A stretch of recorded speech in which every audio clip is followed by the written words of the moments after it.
Sur ce cadran découpé en 24 tranches, ils vont devoir décrire en couleur leur journée type actuelle. Et de l'autre côté de la feuille, imaginez la répartition de leur temps une fois que l'enfant sera né.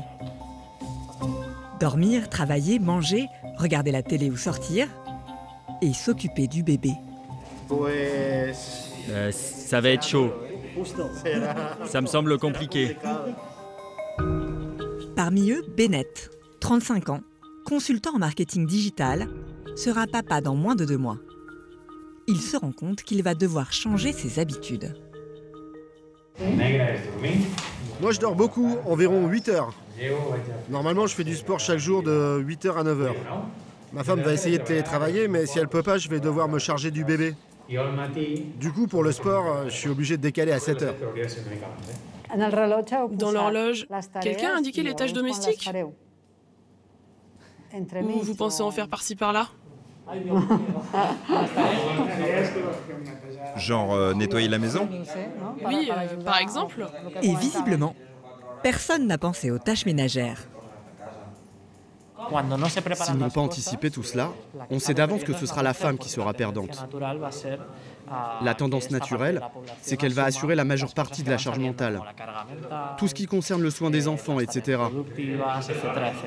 Moi, je vois ensuite les femmes en consultation et elles me disent « Oh là là, depuis qu'on a un enfant, c'est pire qu'avant.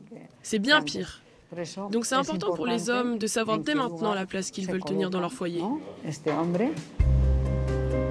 Certains n'y avaient pas encore vraiment réfléchi. C'est le cas de Bennett, que nous retrouvons chez lui. Sa femme Laura est enceinte de 7 mois. C'est une sage-femme d'un centre de santé de la ville qui leur a parlé du groupe de futurs pères. À la maison, c'était plutôt elle qui, jusqu'ici, s'informait sur la parentalité.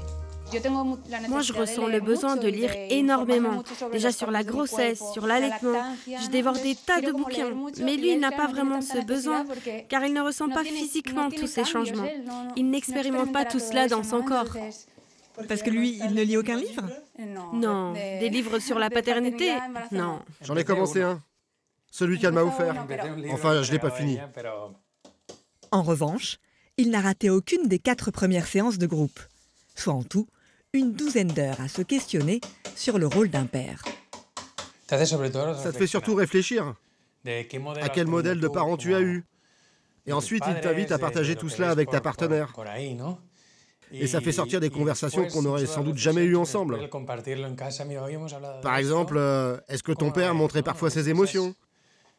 Est-ce qu'il te félicitait? Et c'est là que tu te rends compte qu'en plus, tu n'as pas été le seul à vivre ça. Et quasi tous les autres membres du groupe ont vécu la même chose.